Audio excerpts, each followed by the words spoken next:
Okay, today we're going to talk about Amazon Macie. Macie's quite a unique product within the AWS ecosystem. It exists to help organizations ensure that they are controlling personally identifiable data correctly. In many jurisdictions, most notably in Europe with GDPR, there are significant penalties for misusing customer data. Macie is there to make sure you know where customer data is at all times. It works by using both AI techniques and simple pattern matching to look at files within an S3 bucket and to generate alerts if personally identifiable information is found.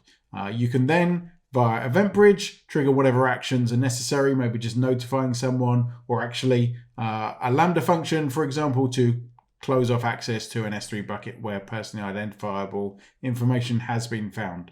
In the context of the exam, you don't need to worry too much about the details of Macie. As long as you know that it exists and that it works on S3 buckets, that's likely to be sufficient. Until next time, thanks a lot.